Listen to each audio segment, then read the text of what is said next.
podcast. Conhecimento que sai de dentro das paredes da escola e chega até você. Hoje, as alunas Isabela Assad e Isabela Ávila conversam com a professora Adriana Elizabeth sobre a importância do inglês na vida profissional. Oi, eu sou Isabelle, aluna do primeiro ano do Portinari Pretoriano. E eu sou Isabela Assad, aluna do primeiro ano do Portinari Pretoriano. E hoje nós estamos aqui para discutir com a professora Adriana Elizabeth sobre a importância do inglês na vida profissional. Primeiramente, eu gostaria de agradecer a sua presença, professora. Eu que agradeço o convite. Você gostaria de se apresentar? Basicamente, dou aula de inglês já faz meia vida. Eu sou formada em letras, com algumas pós-graduações pelo caminho, mas eu gosto mesmo de dar aula de inglês. Bom, para a gente começar, como que o inglês pode ajudar na vida profissional e no nosso dia a dia? Bom, eu acho que nos dois casos, o inglês ajuda no momento em que ele amplia para você a oferta de conteúdo, né? Quando a gente pensa na área profissional e não só em algumas, mas na maioria das profissões, quando a gente vai buscar qualquer inovação, qualquer texto novo, texto acadêmico, livro, geralmente as coisas acontecem primeiro em inglês, né? Então, consequentemente, se você tem acesso a isso, você tem muito mais assunto, muito mais conhecimento à disposição. Então, eu acho que não tem como não ir para esse lado, né? Fora também, se a gente pensar só na questão do dia a dia, se você tem acesso, se você conversa, se você lê, se você se comunica bem em inglês, você entra em contato com culturas diferentes, você pode conhecer novas pessoas, novos lugares de uma maneira mais intensa e fazer memórias aí mais profundas, né? Mais gostosas. E como a falta do inglês pode te privar de conseguir uma carreira?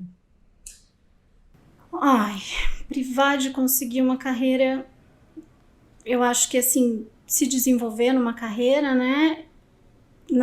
Em determinadas áreas aí, o inglês é essencial, né? Então, eu acho que ele priva na medida em que você não consegue, de repente, avançar tanto, né? Você pode ir perdendo, de repente, chance de subir dentro do organograma da empresa, né? E, de novo, não ter acesso às novidades, ao que está acontecendo de mais novo dentro da sua área, né? Eu acho que basicamente é você não ter o inglês para conseguir a vaga. E quais são os melhores métodos de aprendizagem? Tipo, na sua opinião? Bom, método é uma coisa complicada de discutir, né? Mas eu acredito que mais importante do que saber como que funciona e tudo mais é você ter em mente o que você quer. Você está estudando inglês para quê? Qual é o seu objetivo? Porque se você quer aprender inglês para conversar, o método vai ser um pouco diferente se você só precisar do inglês para passar, por exemplo, numa prova de proficiência para você fazer um mestrado. Porque para a prova de proficiência você só precisa do inglês, a gente chama de inglês instrumental. Você com técnicas de leitura, você se vira lá e passa na prova. Agora, não adianta você ter essas técnicas de leitura se você quiser conversar, passear, né? Perguntar as coisas quando você estiver fora. Então, a metodologia vai depender do seu objetivo de estudo. Eu acredito que a única coisa que não pode faltar é a prática, né? Então, eu quero passar na prova de proficiência, por exemplo. Então, você precisa estudar praticando o que você vai encontrar pela frente. Eu quero fazer conversação, não adianta ficar só estudando gramática, porque daí você não vai conseguir falar, né? Então, eu acho que a metodologia é mais uma questão, assim, de saber o que você quer e encontrar a pessoa certa para te ajudar ali a alcançar o seu objetivo. E qual podem ser as vantagens de repente, praticar esse inglês, fazer um intercâmbio? O que você sugere? O intercâmbio é uma possibilidade, assim, muito, muito rica de experiência, né? Então, eu acho que a partir do momento que você entra em contato com uma cultura diferente, e a gente tem muita opção na área do inglês, eu posso falar mais, né?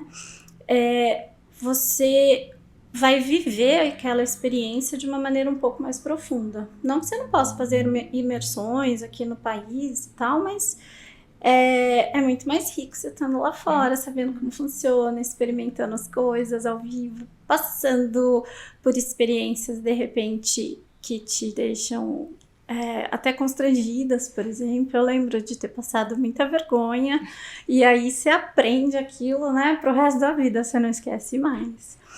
E eu acho bacana também o intercâmbio no sentido de que tem muita gente que pensa que não sabe inglês o suficiente, estuda e acha que não fala, mas na verdade o inglês está todo lá dentro, né? E aí você vai, tá lá, você tem que falar, e aí você vê que você sabe muito mais do que você pensava que sabia, né?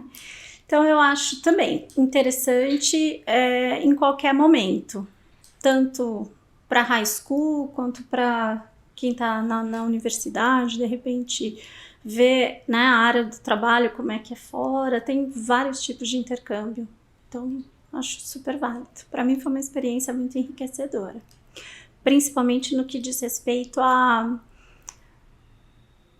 Eu acho que o intercâmbio ele vai além do idioma, né? É a questão de você se tornar, ou poder se tornar independente, de repente, para as palavras que estão na moda, né? Mais resiliente, porque você vai sentir saudade, você vai ter que se virar, você vai passar por um monte de coisa nova, então eu acho que não tem como ser mais enriquecedor. E como conseguir aplicar para intercâmbios relacionados ao trabalho e estudo? Bom, o ideal é você geralmente entrar em contato com uma agência de renome que está aí, né, no mercado há bastante tempo e expressar certinho o que você tem interesse de fazer, porque eles vão encontrar as melhores opções, né? Algumas universidades também têm convênios com universidades de fora, então enquanto você estiver cursando a graduação, você consegue passar um tempo fora, né? Estudar mesmo o próprio curso lá fora, não depois. Mas geralmente essas são as maneiras mais seguras de você encontrar exatamente o que você quer lá. E há necessidade de ser fluente para fazer um intercâmbio? Não. É bom, né? Você chega lá sabendo algumas coisas, sabendo o básico para você se virar, mas conforme eu disse, tem bastante tipo de intercâmbio, né? Você pode ir para começar do zero, você pode ir para praticar, você pode ir já para trabalhar, então dependendo da situação faz diferença. Alguns dos programas você precisa fazer prova de proficiência para garantir que você consegue passar pelo mínimo ali, né, se virar no seu dia a dia, mas não é uma exigência, pelo contrário. Às vezes, se você não sabe nada, nunca estudou de maneira assim muito séria, você pode chegar lá e aprender de uma maneira, como é que eu posso dizer, menos... De repente você não pega tanto vício de linguagem, sabe assim? Você já começa certinho desde o começo. De que maneira o inglês pode ampliar as relações interpessoais? De que maneira? Eu acho que é o que eu falei, né? Você entra em contato com novas experiências, novas culturas, e você acaba pensando mais no outro, né? E de repente a comunicação vai depender muito dessa sua sensibilidade, de repente, né? E dizem os estudos que a gente, quando fala num outro idioma, se transforma, né, em termos de personalidade, numa outra pessoa. Então, é interessante até para se conhecer, né? Se enxergar em outros momentos. De que forma o inglês pode ajudar no desenvolvimento de habilidades de pensamento crítico e resolução de problemas? Bom, de novo, para a gente ter pensamento crítico, a gente precisa refletir, né? Então não é o inglês no pensamento crítico em questão, é você ser crítica em relação às coisas que você tem acesso, né? Então, como a gente falou, se você tem acesso a mais informação, a mais conteúdo, né, vai possibilitar que você pratique o seu pensamento crítico de uma maneira mais constante, digamos assim, né? Eu acredito que quanto mais interação, quanto mais conteúdo, quanto mais informação, mais chance a gente tem de pensar criticamente. Mas aí é mais uma postura do que o inglês em si, né? Agindo diretamente no pensamento. E quais que são os desafios mais comuns, tipo, que você acha, assim, de quem tá tentando aprender o inglês? Bom, a timidez, né, é um problema. Eu tenho um monte de aluno que fala assim, nossa, na minha cabeça eu falo inglês perfeito, mas na hora de falar, tô aquela travada, não sei falar nada. Assim, Exatamente. Então, acho que a timidez e a falta de prática são problemas recorrentes. Alguns mitos também, né, que a gente precisa, de repente, falar como nativo, isso não existe. A gente tem que se comunicar de maneira clara, sem correr, porque não faz diferença. A gente precisa estar sempre antenado para ser cordial, para estar realmente envolvido na conversa. Então, eu acho que esses são os 3 pontos aí que pegam mais. E as pessoas também têm, tipo, um pensamento muito, tipo, de o inglês é muito difícil, né? E aí, tipo, acabam desistindo, assim, de tentar praticar, às vezes. Às vezes, a culpa é da gente, professor. Nos anos iniciais aí da vida dos alunos, a gente traumatiza as crianças com certas experiências. Às vezes, a timidez até acontece mesmo por algum perrengue na sala de aula e a pessoa fica, né, constrangida e nunca mais se sente à vontade de falar. Mas é verdade. Professora, então agora falando um pouco mais sobre você. Você disse que você fez intercâmbio. Então, como foi essa experiência para você? O que você acha que isso influenciou na sua vida? Se influenciou na sua carreira? Influenciou pra caramba. Eu sempre gostei de estudar inglês. Eu fiz inglês desde pequena, mas a segurança mesmo, pra mim, veio só depois de ir pra lá. Então, eu sou uma pessoa do século passado e quando eu comecei a estudar, por exemplo, não tinha internet, né? Então, eu comprava aquelas revistas para tocar violão, porque geralmente a letra da música vinha toda errada, mas isso eu só descobri depois. Lá tinha a letra das músicas, né? Eu sou da época do videocassete, então eu alugava fita e prestava atenção, e ia, voltava e rebobinava e assistia 1 milhão de vezes. Então eu me sentia bastante preparada assim para ouvir, mas nunca para falar, né? E pesquisando, eu vi que existia esse programa que é do governo norte-americano mesmo, acho que não só de lá, depois expande, né? Mas eles costumam começar, onde você passa 1 ano na casa de uma família para cuidar das crianças, né? E aí tem vários benefícios. O primeiro deles é que a família que te contrata, eles pagam metade da sua passagem para ir para lá. E se você ficar o contrato inteiro, eles pagam a sua passagem inteira de volta. Você tem salário semanal. Eu acho que eu trabalhava, não lembro mais, faz tanto tempo, mas eu acho que eu trabalhava umas 40 horas semanais, mas eu tinha 2 ou 3 finais de semana inteiros livres. Eu ficava com as crianças em alguns sábados à noite, assim, mas era bem tranquilo. E foi uma experiência muito bacana. Apesar de saber que não foi para todo mundo, de repente, que foi comigo, né? Esse programa chama Au Pair Homestay.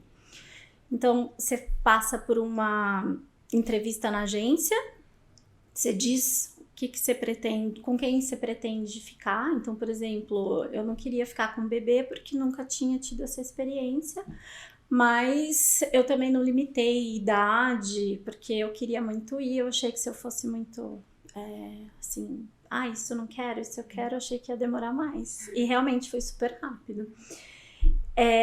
Então você passa pela entrevista para ver se você fala inglês, para esse você precisa, né? Não tá para você cuidar de criança sem entender a criança. Então eu precisava falar inglês, eu precisava ter carteira de motorista, porque eu ia levar as crianças, né, para as atividades delas. E eu precisava comprovar que eu já tinha trabalhado com criança, né?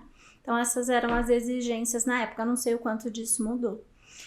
E daí a família recebe esse dossiê que você faz, com foto, com as suas preferências, como que você passa, o que você gosta de fazer, de hobby e tal. E daí, se alguma família se interessa, eles entram em contato, e na época era por telefone. Nossa, pensa uma pessoa que ficou nervosa, porque falar pessoalmente já era ruim. Imagina por telefone, que você não tá vendo a boca da pessoa, você não sabe, né, se você entendeu realmente. Mas a família para a qual eu trabalhei, eles já tinham passado por esse programa 7 vezes. Nossa. Eu era a 8ª au pair.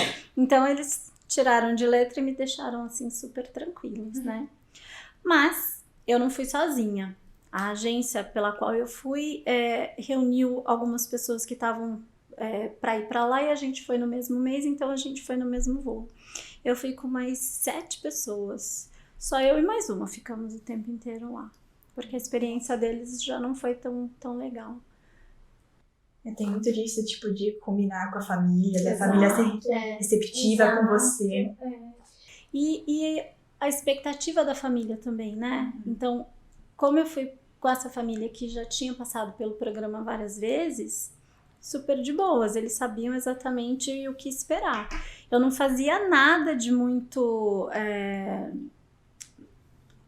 A cultura é completamente diferente, né? É parecida, mas é diferente. Então, eu não precisava limpar nada, eu não precisava cozinhar nada muito espetacular, porque tudo é muito, muito fácil lá, né? As crianças comiam, por exemplo, macarrão enlatado, era só tirar da lata, colocar no micro-ondas e comer, sabe? Umas coisas assim super, super práticas. Eles trocavam de roupa todo santo dia, mas você pega a roupa, põe na máquina de lavar, põe na máquina de secar e põe na gaveta. Eles não queriam nem que eu dobrasse, porque eles não queriam que eu perdesse tempo com as questões da casa, era para ficar com as crianças. Então também, né, uma visão assim de mundo para mim que foi bastante diferente. A gente aqui no Brasil tem essa preocupação de estar com a casa arrumada, né, e tal. Lá é o convívio ali, é o momento de crescer e desfrutar, assim, daquele momento com as crianças mesmo, que era mais valorizado. Foi diferente. Fora isso, eu tinha que garantir que as crianças assistissem o mínimo de TV possível, brincassem o máximo possível. Geralmente, como eu gostava bastante da minha família, eu jantava com eles quase toda noite. E eu recebo carta deles até hoje. As crianças estão gigantescas, não são mais crianças, né? Já saíram todos da faculdade, porque eu fui entre 97 e 98. Então faz mais de 20 anos aí, eles estão todos grandes. Eu cuidei de um menininho de 8 anos, de uma garota de 6 e do irmãozinho menor de 4. 3 de uma vez. Mas era muito... Claro que nem tudo são rosas, né? Eu tinha alguns perrengues com eles, com certeza. Mas foi muito gostoso. As crianças, os 2 mais velhos, eles passavam a maior parte do tempo na escola, né? Eles entravam às 9 e saíam às 3. Daí das 3 até às 5h30, 6 horas, eu ficava com eles lá. E o mais novo, ele ia pra escola só 3 dias por semana. E aí era com ele que eu ficava mais, mas ele era o mais fofura de todos, então tava tudo bem. Teve alguma experiência assim, meio constrangedora pra você assim, quando você esteve lá? Mais que uma. Então, quando a gente fala, né, a gente não precisa falar como nativo, a gente mesmo assim tem que ser clara, né? E eu lembro que uma vez eu fui ao cinema e eu fazia bastante coisa sozinha, no meu tempo livre, né? Então, o dia que os meninos estavam todos na escola, eu ia para um shopping que tinha lá perto e eu me esbaldava. E aí eu decidi ir ao cinema num desses dias e tava passando o filme velho, né? O Quinto Elemento. E aí a palavra quinto termina com TH, né? E o TH não é um som que a gente domina. Fora que a gente, eu acho que eu já comentei com vocês, a gente usa aquela vogal de apoio, né? Não tem em inglês, mas a gente acha que bonito é sílaba com vogal, então a gente coloca ali o vogal. Então eu cheguei para comprar o ingresso para entrar, era tipo como as lotéricas, né? Com aquele vidro alto-falante, aí tinha aquela mulher toda com aquele cabelo maravilhoso, aquelas unhas postiças gigantescas, lá toda bela e formosa. Eu cheguei toda humilde, né? Tinha uns 4, 5 filmes lá. O único que terminava com a palavra elemento era esse. E aí eu falei que eu queria um ingresso para assistir ao Quinto Elemento. E a palavra quinto é fifth. Tem 2 sons, basicamente. Mas a coitada aqui falou fifth. Me achei falando TH perfeito, né? Aí eu falei Fifth Element, ela virou assim no microfone. Falou, what? Mas foi aquele what assim que reverberou. Se eu pudesse ir pro subsolo do shopping aquele dia. Então, é o que eu falei, né? Cheguei em casa, conversei com o pessoal, com a minha família lá, né? Expliquei o que tinha acontecido. Daí ela me ensinou o que eu tava fazendo de errado. Nunca mais esqueci, né? Perrengues que ensinam. E também, logo que eu cheguei, na tentativa, assim, de me fazer sentir em casa e tal, né? A mãe dos meninos chegou pra mim e perguntou se eu não queria ler uma historinha pra eles, né? Apesar de não ser o meu dia de trabalhar à noite, ela falou, vai lá pra você conhecer melhor. E falei, tá bom. Aí, tava lendo lá, apareceu um nome que eu nunca tinha visto na vida, né? Aí eu cheguei pro garoto mais velho, que eu achei que ele, né, já soubesse ler e tal. Aí eu perguntei pra ele, ele virou pra mim e falou assim, também não sei ler o que é isso aí não, mas o nome deles é esse. Aí eu descobri, aprendi então com eles, né? E aí eu tava contando a história e de repente eu virei, eles começaram a discutir, aí briga, né? Então pra evitar, eu virei e soltei um shut up. Por quê? Quando eu assistia aos filmes, é a coisa mais normal pra pedir pro outro parar de falar, né? Olha lá, a questão cultural, né? Os 3 pararam na hora. Falei, nossa. Com olhos de coruja, assombrados. E aí o mais velho virou pra mim e falou assim, não pode falar isso, é um palavrão. Tipo, não é grosseiro, né?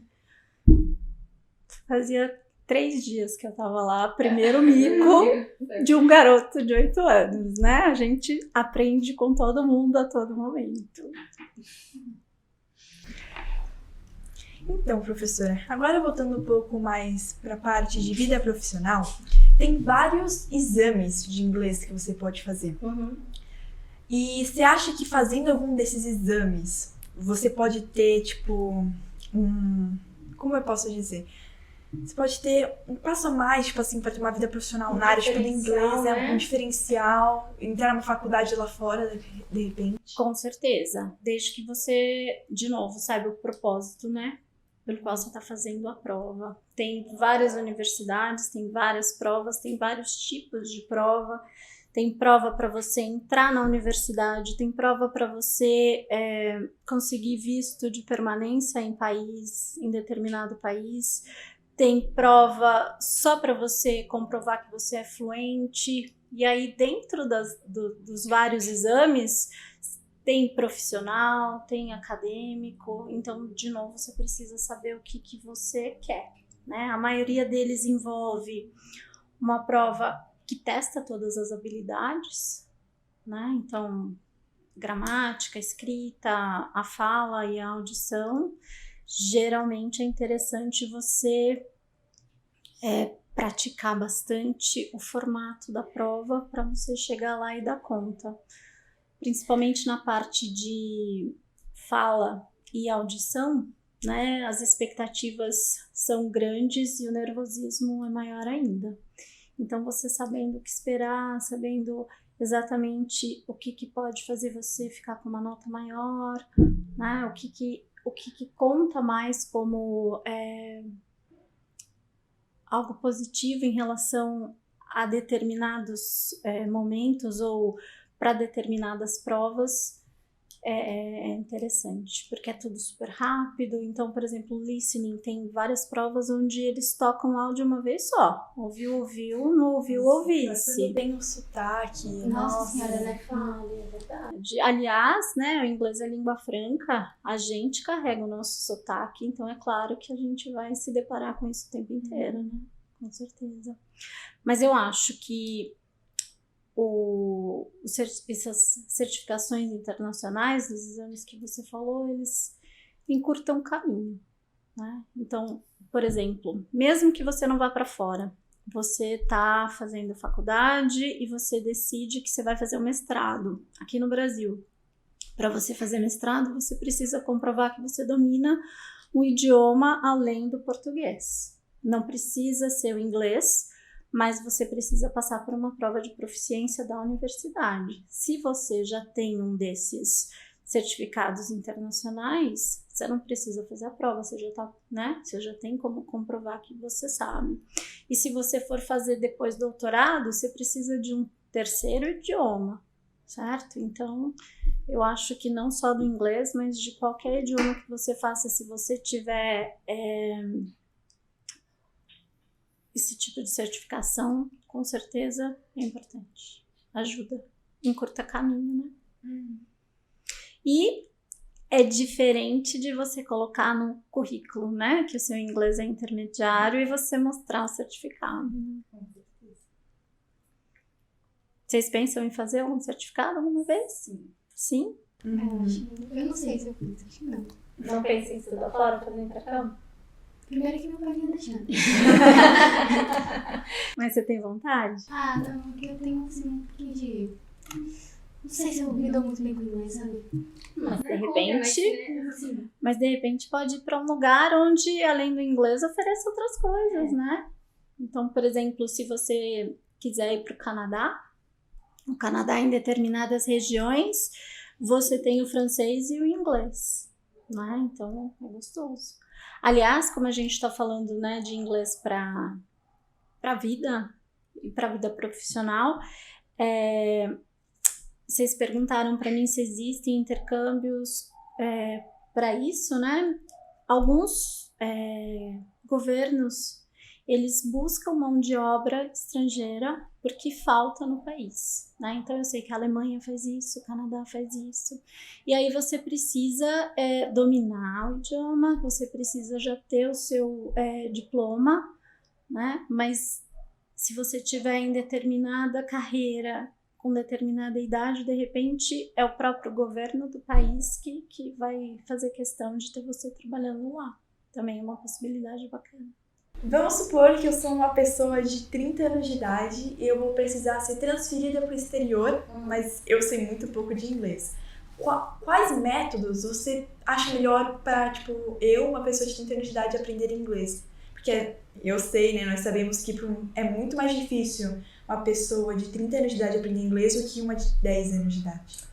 É mais difícil, mas não é impossível, né? E geralmente é mais difícil não só porque o nosso cérebro tá diferente, mas porque o adulto também tem muita coisa na cabeça, muita coisa para fazer, muita responsabilidade, né?